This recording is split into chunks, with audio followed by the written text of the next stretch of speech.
Hello, good evening, everyone. Thank you for joining us tonight for this press conference after our October formal European Council. With us tonight, we have the President of the European Council, Mr. Antonio Costa, and the President of the European Commission, Madame von der Leyen. Without further ado, I will give the floor to President Costa. Thank you very much. Hello, good evening. Earlier this month, after our informal meeting in Copenhagen, I said that today would be decision time, and we deliver on all fronts. And I would like to start to thank Ursula von der Leyen and the Commission for the excellent cooperation once again in the preparation of this European Council. Starting with Ukraine, we have said many times that we will support Ukraine as much as necessary for as long as it takes. Today, we reached three important agreements. First, European leaders committed to ensure that Ukraine's financial needs will be covered for the next 2 years. We have asked the Commission to put forward options as soon as possible, so that Ukraine has the resources it needs to continue defending itself and fight for a just and lasting peace in 2026 and 2027 if it's necessary. Russia should take good note of this. Ukraine will have the financial resources it needs to defend itself against Russia's aggression and in the foreseeable future.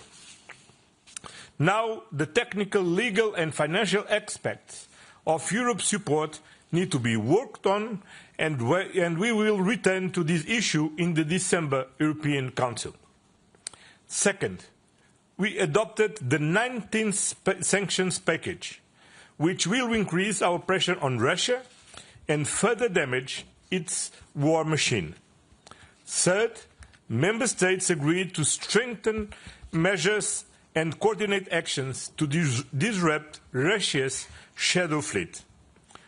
To sum up, we continue to use all means at our disposal to put Ukraine in a position of strength if and when negotiations with Putin start. We hope this moment comes soon, but no matter the circumstances, our message is clear. Europe will not let Ukraine down. Second area where the European Council delivered today, defence. Today we have closed a cycle that we opened last February when I convened a brainstorming devoted to this topic. In less than a year, working closely with the European Commission, we outline the foundations for the Europe of defence. We define our priorities, capabilities. We approved new financial tools to develop these capabilities, and in full coherence with NATO. Our priorities now are clear, starting with anti-drone and air defence, and looking naturally priority to the eastern flank. Our timelines as well. Step 1 will be finalized by the end of this year, the capability coalitions that will drive these projects forward. Step 2 will be to launch and advance on concrete projects in early 2026. Member States will be in the driving seat to push our joint efforts forward with a bigger role for the Ministers of Defence and the European Defence Agency. Europe's defence is not just about spending more. It's about spending smarter, working together and delivering for our citizens. This is how we build Europe's sovereignty and the roadmap on defence readiness that the European Commission and the High Representative presented today was a decisive building block for that. Third, competitiveness and climate. Europe is at the forefront of climate action, turning this challenge into economic opportunities, positioning itself as a leader in the technologies of the future. Today, we reaffirmed our commitment to the Paris Agreement and also agreed that we need to be pragmatic and flexible in our strategy to make sure that Europe's climate ambitions and the competitiveness of our economy, of our industries, go hand in hand and leave no one behind. Looking ahead to 2040, we are setting a clear and realistic path to achieve our climate targets by making sure our transition is just and affordable for citizens and businesses, by supporting the modernization and decarbonization of our industries, by following the principle of technological neutrality to make sure that we achieve our objectives in the most cost-efficient way, and by guaranteeing that the transition contributes to a strong European industrial base. At the same time, we will encourage innovation. We will invest in clean and digital tech, ensuring Europe stays ahead of in the global race. This is what our discussion was about. And I believe that today's meeting, together with Ursula von der Leyen's recent letter, have helped create the right conditions for 2040 EU climate target to now be decided in the Council. As Mario Draghi's report showed us a year ago, Europe needs to become more competitive to secure its future. The clean and digital transition, along with our simplification efforts, which have decided to push forward decisively, we are key parts of our agenda to ensure Europe's international competitiveness. Last but not least, to be stronger externally, we need to be strong internally. And the leaders also need to be focused on the European citizens' daily concerns. Housing affordability and accessibility are among the most pressing concrete issues for millions of Europeans. While in this area competence remain at national, regional and local level, I wanted European leaders to come together and discuss how the European Union can complement and support their efforts. And our debate was very useful and it was concrete. And it has offered political guidance for the preparations of the European Affordable Housing Plan by the European Commission. The European Union institutions are fully engaged in helping address this crisis. We must do everything in our power to tackle it. It is what our citizens expect from us. In conclusion, today the European Council delivered concrete measures on Ukraine, defence, climate and competitiveness, and we open a new cycle for housing policy. And we will keep delivering for our citizens, for our future, and for our place in the world. Thank you very much. Madam President. Yeah, thank you very much, dear Antonio. Indeed, we had a very good discussion and we made progress in a number of areas. Let me also start with Ukraine. Indeed, this morning we adopted the 19th sanctions package. It is a wide-ranging and extensive package that hits at the heart of the Russian war economy. And in parallel, the United States is proceeding with its own set of sanctions on Russia. So these are two very welcomed moves at the same time. Because, of course, together with our partners and allies, we have a greater impact. And we will keep up pressure on Russia for as long as it takes, just as we've always said that we will stand by Ukraine for as long as it takes to secure an end to the killing and a just and lasting peace. This was also today our message to President Zelensky. We had a good discussion on the reparations loan to be financed with the immobilized Russian assets, and it allowed us to identify points we still need to clarify, and then indeed we will come back with the different options that we will develop. Let me underline again, we will always respect European and international law while we are taking this work forward that we've just described. Now, indeed, our second topic was defence. And we had a very positive discussion today on the roadmap of readiness for Readiness 2030. The roadmap, as you know, identifies the capability gaps we have in the European Union, very closely coordinated with NATO, of course. And the roadmap describes objectives and different milestones and deadlines to reach our goal to fill these capability gaps by 2030. It is a 360 degrees approach, so the principle is very simple. Our security is about protecting our borders.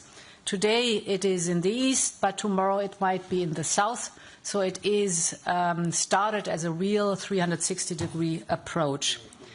The flagship projects that we have identified are a very clear example for this. They are pan-European. They are cross-cutting in nature, and of course they can be projects of common European interest. You mentioned the Drone Alliance, or for example the Eastern Flank Watch, but also the space defence or the air shield, the European air shield, are typical examples. Now, very important in the discussion was the fact that, as we will have with the roadmap, a surge in defence expenditure, it is for us very important that these defence investments are an engine for growth. In other words, we want a return on investment. It's going to be billions and billions, actually 800 billion, up to 800 billion till 2030. And we want a very clear return on investment by creating jobs here in the European Union and having research and development here in the European Union. So Europe must be responsible for its own defence as a strong transatlantic security and fully aligned with NATO. Moving on to competitiveness and the clean transition. Globally, the clean transition is now full in swing. Clean tech markets around the world are booming. If you look at some figures, the global market for batteries, for example, is expected to double in size over the next 5 years. The global market for wind turbines continues to rise by over 10% every year. And if you look at the developing economies across Asia, Africa, and Latin America, last year the sales of electric cars have risen by 60%.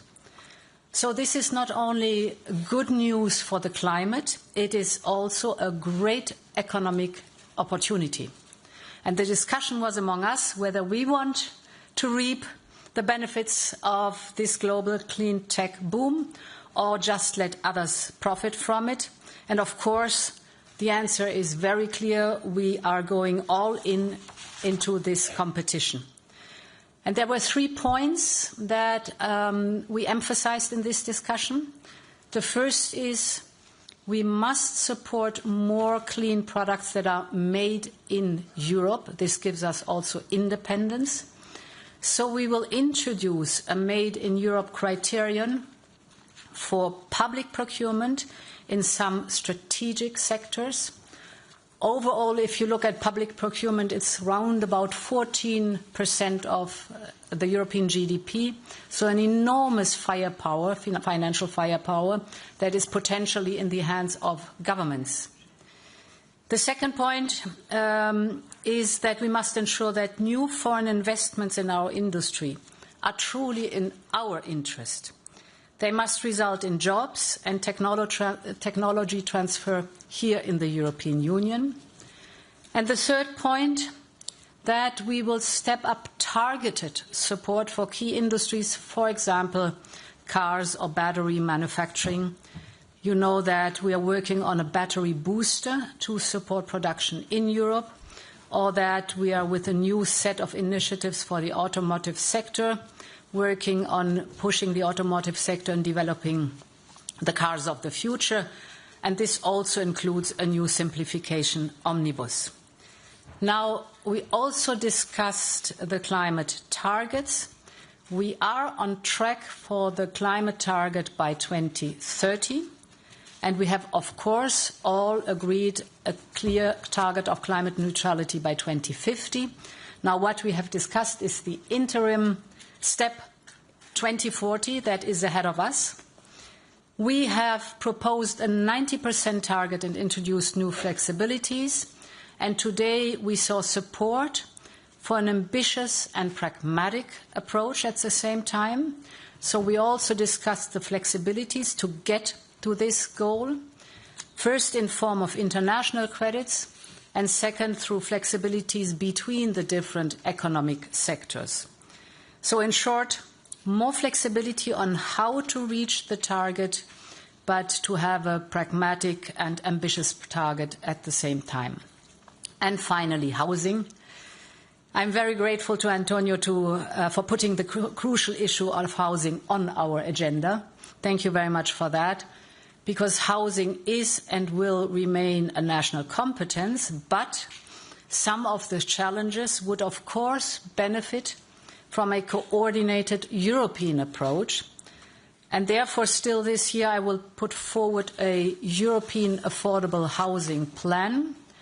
And because we discussed it, we will need a strong European coordination. We will also convene the first EU Housing Summit in 2026. I leave it at that, and thank you very much. Okay. Thank you very much. The first question goes to Maria Tadeo. Maria Tadeo for Euronews. You both make it clear that Russia has made a mess in Ukraine and they are going to have to pay for it. But when it comes to the reparation loan, the conclusions make it also clear there are sticking points and the language is softer than expected. So a question for Madam President is, what is the biggest obstacle in your view? How are you going to overcome it? And what is the timeline? Because you allude to December. Is that a deadline for you? This question of the reparation loan should not go into 2026. And then for President Costa, you've always said a veto is not a right, it's a responsibility. So how are you going to bring in the Belgian Prime Minister on board, given that today he seems to have played it pretty tough? Thank you so much. Yeah, indeed. If you look at the conclusions, they have strong language on our commitment to address Ukraine's needs, including the defense and security needs. So a very clear commitment of the European Council what that is concerned. And there's the invitation to the Commission to come with options. This is a topic that is certainly not trivial. It's very complex. And therefore we discussed it, but it was also very clear that there are points to be clarified and to have a deep dive and to work more on them. So in other words, we agreed on the what, that is the reparations loan. And we have to work on the how we make it possible, what is the best option to move forward. First, nobody vetoed nothing today. We will discuss and we will take the most important political decision to ensure full financial support to Ukraine to address their financial needs in 2026 and 2027. Different leaders raised technical issues that we need to address. And that's why we invited the Commission to continue to work and to address these technical issues and to come again to the European Council next December to take a final decision. And I can add that during our working dinner with the President of the ECB and with the President of the Eurogroup, we also debated with them these issues. And their messages are very clear.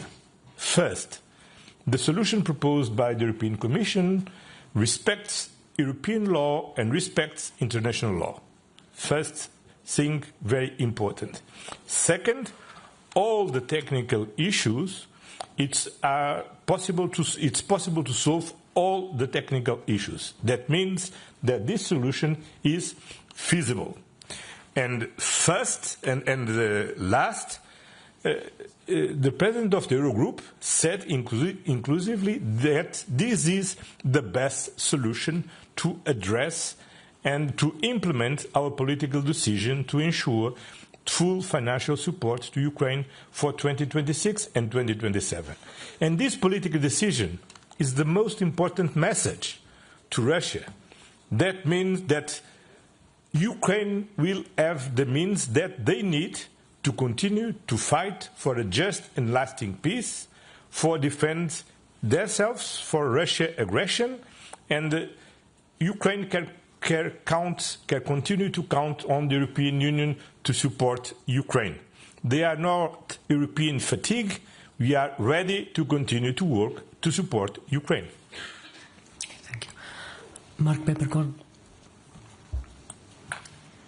Mark Peperkorn, Volkskrant. I want to follow up on this, especially on the how of the reparations loan.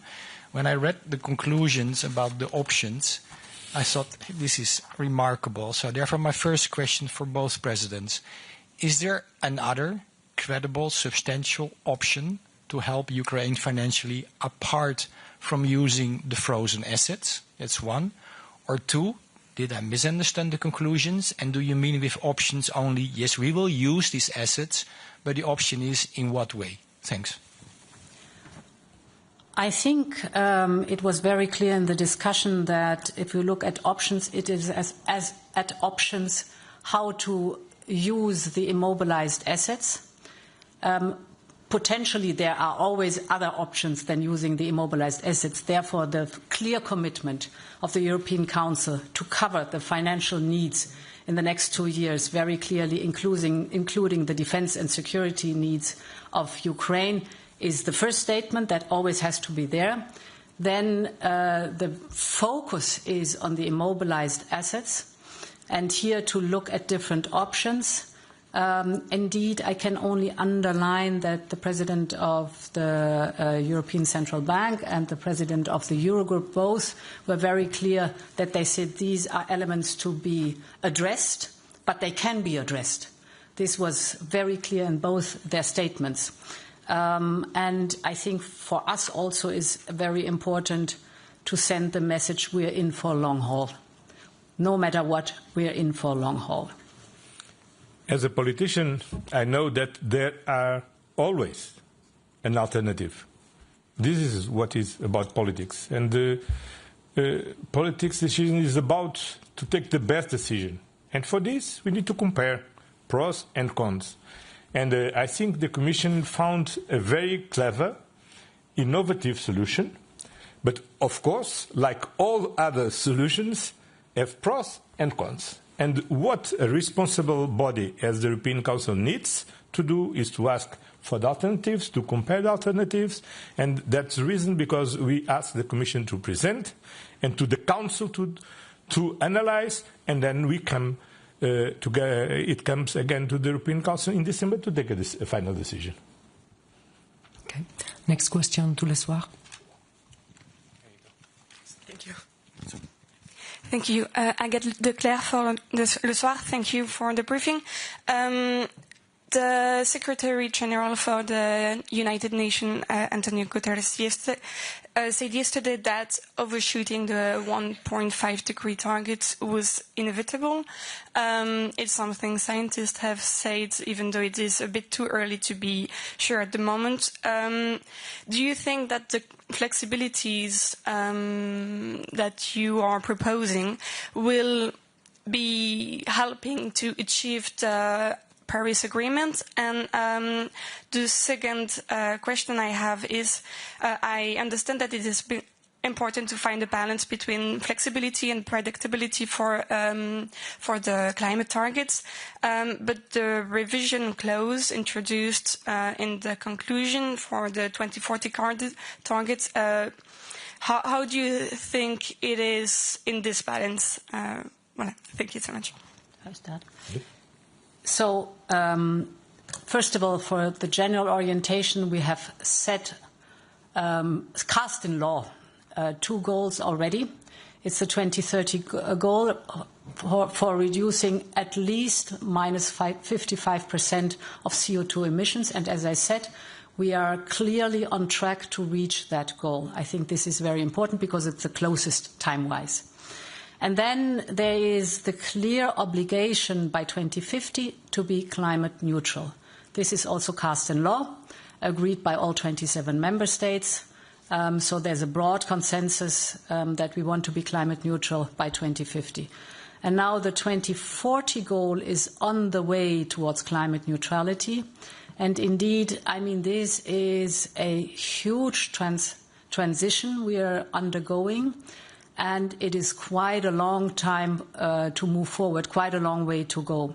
And therefore, it is important to be very firm on keeping the goal in mind, the 2040 goal, but to be flexible, pragmatic, adaptable on the way forward. And this includes the flexibilities.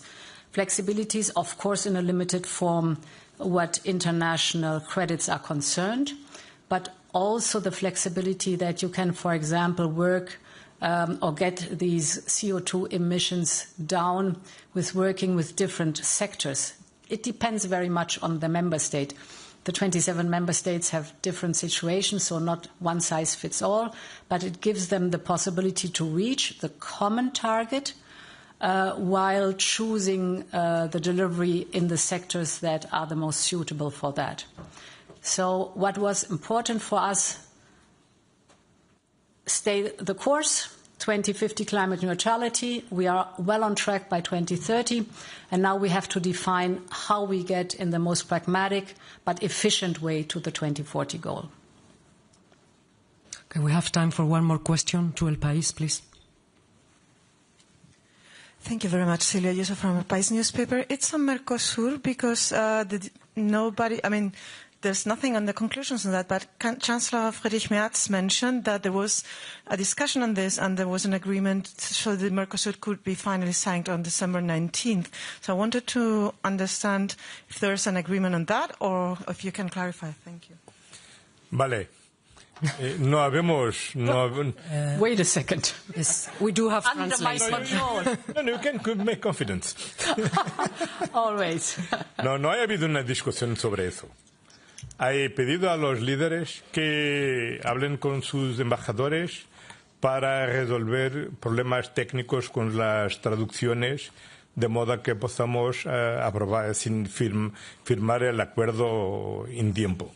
Eso es. Nada habíamos decidido, no habíamos discutido. He hecho un pedido a los líderes para que hablen con los embajadores, para que sean proactivos para resolver problemas que tenemos con las traducciones, arreglar esto al tiempo de firmar, cuando lo queremos firmar antes del final del año.